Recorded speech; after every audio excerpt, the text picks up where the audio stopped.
नमस्कार दोस्तों, मैं अजीत कुमार डिजिटल गुरु यूट्यूब चैनल पर आपका हार्दिक स्वागत करता हूं। दोस्तों, आज से हम जीके की एक एमसीक्यू टेस्ट सीरीज़ शुरू करने जा रहे हैं। इसमें प्रीवियस एग्जाम में पूछे हुए मोस्ट इम्पॉर्टेंट क्वेश्चंस को डिस्कस करेंगे। तो क्वेश्चन नंबर 1 है, महात्मा गांधी को राष्ट्रपिता की पदवी किसने दी थी? Option number 1 Gopal Krishna Gokhale, option number 2 Subhash Chandra Bose, option number 3 Jawaharlal Nehru और ऑप्शन नंबर 4 मदन मोहन मालवीय। तो इसका सही आंसर है ऑप्शन नंबर 2 सुभाष चंद्र बोस। अगर हम गोपाल कृष्ण गोखले की बात करें तो गोपाल कृष्ण गोखले महात्मा गांधी के राजनीतिक गुरु थे। सुभाष चंद्र बोस ने जय हिंद का नारा दिया था। जवाहरलाल नेहरू ये स्वतंत्र भारत के प्रथम प्रधानमंत्री थे। मदन मोहन मालवीय बनारस हिंदू विश्वविद्यालय के प्रणेता थे। क्वेश्चन नंबर 2, भारत में वित्तीय संकट की घोषणा किस अनुच्छेद के अंतर्गत की जाती है? Option number 1 352, option number 2 356, option number C 360 और ऑप्शन नंबर डी 368। तो वित्तीय संकट की घोषणा ऑप्शन नंबर सी आर्टिकल 360 के अनुसार की जाती है। आपातकालीन शक्तियों के बारे में संविधान में व्यवस्था संविधान के भाग 18 आर्टिकल 352 से 360 तक की गई है। 352 के अंतर्गत राष्ट्रीय आपात लगता है। इसमें युद्ध, बाह्य आक्रमण या सशस्त्र विद्रोह, अगर इनमें से कोई भी कारण हो तो राष्ट्रीय आपात लगता है। नंबर 2 356 आर्टिकल 356 के अंतर्गत किसी भी राज्य में राजनीतिक अस्थिरता आने पर राष्ट्रपति शासन या इसे राजकीय आपात भी कहते हैं। Question number 3, national youth festival प्रत्येक वर्ष किसके जन्म दिवस पर मनाया जाता है? तो option number 1 Rajiv Gandhi, option number 2 Vivekananda, option number 3 Bhagat Singh और ऑप्शन नंबर 4 लक्ष्मीबाई। तो इसका सही आंसर है स्वामी विवेकानंद। स्वामी विवेकानंद जी के जन्म के उपलक्ष्य में हर साल नेशनल यूथ फेस्टिवल 12 जनवरी को मनाया जाता है और इसकी शुरुआत 1985 से हुई थी। भगत सिंह राजगुरु और सुखदेव को 23 मार्च 1931 को फांसी दी गई थी। लक्ष्मीबाई 1857 के विद्रोह में लक्ष्मीबाई ने झांसी से नेतृत्व किया था। क्वेश्चन नंबर 4, अंधेरे से उजाले की ओर पुस्तक के लेखक कौन हैं? Option number 1 Digvijay Singh, option number 2 Lal Krishna Advani, option number 3 Shanta Kumar और option number 4 Arun Jaitley.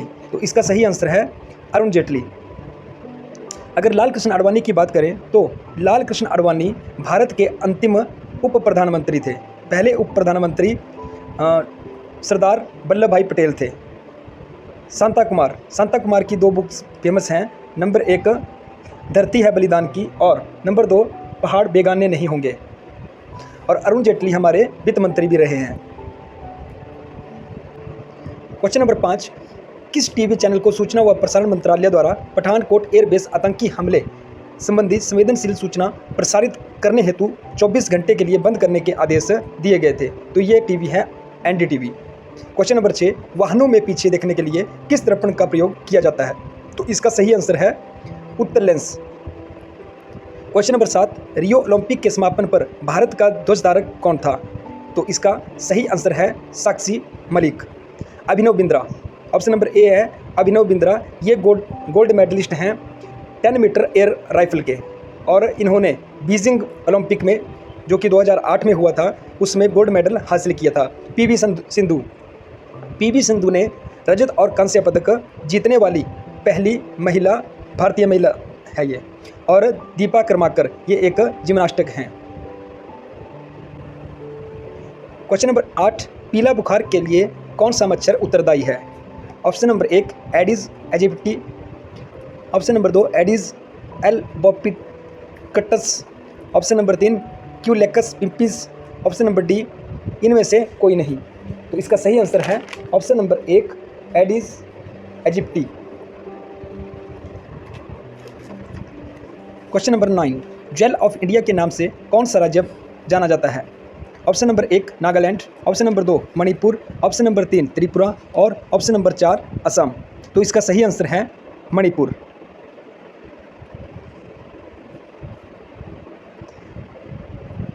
Jewel of India को आप ऐसे भी याद रख सकते हैं, जैसे ज्वेल क्या होता है, एक यानी कि गहने से रिलेटेड है, तो इसको मणिपुर से यानी कि मणि, इससे याद रख सकते हैं। उसके बाद अगर नागालैंड की बात करें हम, तो नागालैंड में एक हॉर्नबिल फेस्टिवल मनाया जाता है।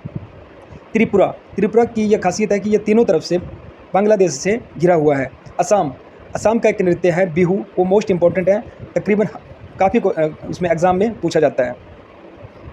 क्वेश्चन नंबर 10, हेलिना व अमोघ 1 किसके नाम हैं? Option number A anti tank guided missile, option number 2 ballistic missile, option number 3 air to air missile और ऑप्शन नंबर 4 इनमें से कोई नहीं। तो इसका सही आंसर है anti tank guided missile. Question number 11, सबसे पुरानी द्रविड़ भाषा कौन है? Option number 1 Tamil, option number B Telugu, option number C Kannada, option number 4 Malayalam. तो इसका सही आंसर है तमिल भाषा।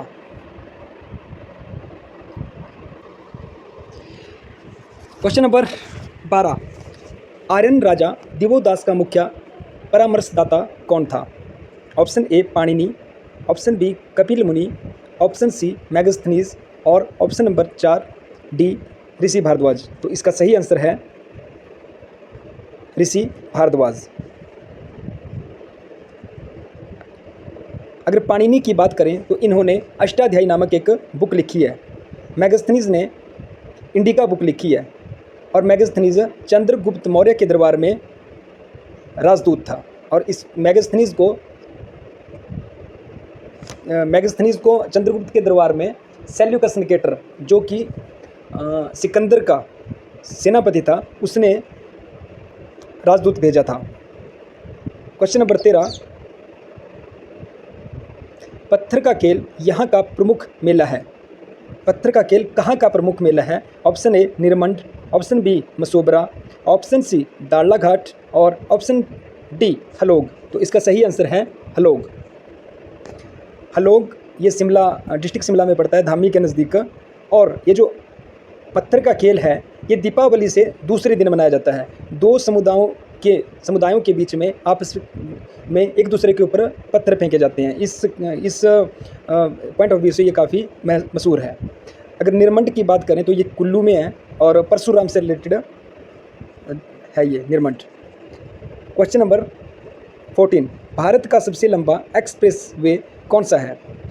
Option A Yamuna expressway, option B Hyderabad outer ring road, option C Ahmedabad बड़ोदरा एक्सप्रेस वे और option D Agra Lucknow expressway. तो इसका सही आंसर है Agra Lucknow expressway. Question number 15, the Ashes cricket trophy किन दो देशों के मध्य खेली जाती है? Option A Australia England, option B Australia South Africa, option C England New Zealand और ऑप्शन डी न्यूजीलैंड ऑस्ट्रेलिया। इसका सही आंसर है Australia England.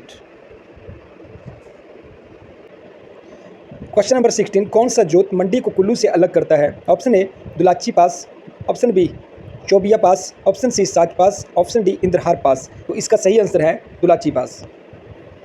Question number 17, Japan की संसद का नाम क्या है? तो option A Duma, option B Knesset, option C Diet, option D उपरोक्त में से कोई नहीं। तो इसका सही आंसर है डाइट। अगर हम ड्यूमा की बात करें तो यह जर्मन की संसद है। क्वेश्चन नंबर 18, ऑपरेशन फ्लड के जनक कौन थे? Option A doctor Norman Borlaug, option B doctor MS Swaminathan, option C doctor Verghese Kurien, option D doctor William Gaud. तो इसका सही आंसर है डॉक्टर वर्गीज कुरियन। ये जो option B doctor MS Swaminathan है, ये भारत में हरित क्रांति के जनक माने जाते हैं और इन्होंने गेहूं की जो हमारी पैदावार है वो उच्च क्वालिटी के, उच्च किस्म के यानी कि जो बीज हैं उनको वो लाए थे और गेहूं की पैदावार में काफ़ी बड़ा हुआ था। तो इसलिए डॉक्टर एम.एस. स्वामीनाथन को भारत में हरित क्रांति के जनक के रूप में जाना जाता है। क्वेश्चन नंबर 19, वंदे मातरम सबसे पहली बार भारतीय राष्ट्रीय कांग्रेस के अधिवेशन में निम्न में से कब गाया गया था? Option A 1896, option B 1892, option C 1886, option D 1947। तो इसका सही आंसर है 1896 में। वंदे मातरम हमारा क्या है? राष्ट्रीय गीत है। वंदे मातरम को किसने लिखा है? बंकिम चंद्र चटर्जी। और वंदे मातरम को राष्ट्रीय गीत के रूप में 24 जनवरी 1950 को अपनाया गया था। अगर इधर राष्ट्रगान की बात करें हम, तो राष्ट्रगान सबसे पहले 27 दिसंबर 1911 को भारतीय राष्ट्रीय कांग्रेस के सत्र में गाया गया था और इसके लेखक रविंद्रनाथ टैगोर हैं और टैगोर ने ही 1911 में ये खुद गाया था। क्वेश्चन नंबर 20, भारत का राष्ट्रपति पद के लिए कितनी बार चुनाव लड़ सकता या पुनः निर्वाचित हो सकता है? तो इसमें ऑप्शन है 1 बार, ऑप्शन नंबर बी 2 बार, ऑप्शन नंबर सी 3 बार, ऑप्शन नंबर डी जितनी बार चाहे। तो इसका सही आंसर है जितनी बार चाहे। अगर राष्ट्रपति की बात करें तो हमारे देश के प्रथम राष्ट्रपति डॉक्टर राजेंद्र प्रसाद थे और वही एकमात्र ऐसे राष्ट्रपति थे जिनको कि 2 बार चुना गया था। भारत के एकमात्र चीफ जस्टिस ऑफ इंडिया यानी कि सर्वोच्च न्यायालय के मुख्य न्यायाधीश मोहम्मद हिदायतुल्लाह, जिन्होंने राष्ट्रपति और उपराष्ट्रपति पद के कार्यवाहक पदभार संभाला है। क्वेश्चन नंबर 81 यानी कि क्वेश्चन नंबर 21, स्वतंत्र भारत में किसी राज्य की प्रथम महिला राज्यपाल कौन थी?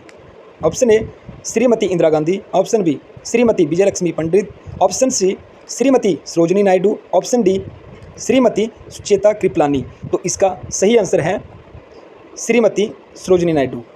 अगर इंदिरा गांधी की बात करें तो इंदिरा गांधी प्रथम महिला प्रधानमंत्री थी और सुचेता कृपलानी ये प्रथम महिला सीएम थी और ये यूपी की सीएम बनी थी। क्वेश्चन नंबर 22, कोवोल से अभिप्राय है? Option A common business oriented भाषा, option B corporate business oriented भाषा, option C communication business oriented भाषा, option D common basic oriented भाषा। तो इसका सही आंसर है कॉमन बिजनेस ओरिएंटेड भाषा, ऑप्शन ए। क्वेश्चन नंबर 83 या 23, भारत और चीन के बीच सीमा रेखा को कहते हैं? तो भारत और चीन के बीच जो सीमा रेखा उसको क्या कहते हैं? ऑप्शन ए मैकमोहन रेखा, ऑप्शन बी रेडक्लिफ रेखा, ऑप्शन सी डुरंट रेखा, ऑप्शन डी रेड रेखा। तो इसका सही आंसर है मैकमोहन रेखा। रेडक्लिफ रेखा ऑप्शन बी ये भारत और पाकिस्तान के बीच में है, ऑप्शन सी डुरंट रेखा ये भारत और अफगानिस्तान के बीच में खींची गई है।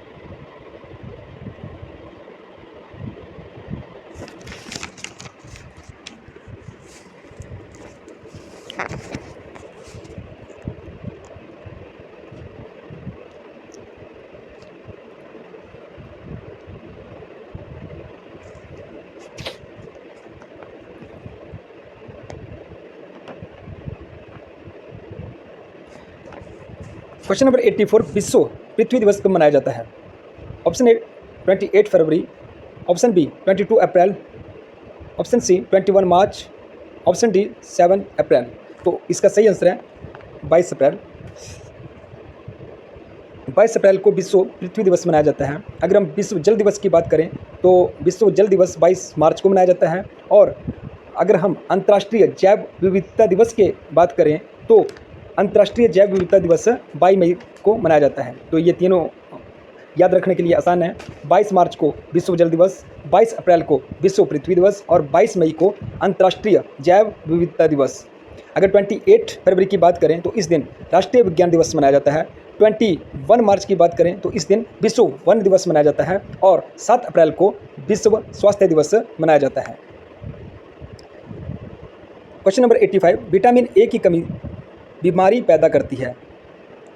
तो इसका ऑप्शन ए है रतौंधी, ऑप्शन बी रक्तहीनता और रक्त प्रवाह कौन, ऑप्शन सी रूसीदार, ऑप्शन डी सूखा रोग और अस्थि मृदुता। तो इसका सही आंसर है रतौंधी। तो दोस्तों यहाँ पर हमने 25 क्वेश्चन डिस्कस किए हैं। मैं आशा करता हूँ कि आपको ये क्वेश्चंस अच्छे लगे होंगे। इसी प्रकार हम आगे भी टेस्ट सीरीज़ बनाते रहेंगे। ओके, थैंक यू, जय हिंद।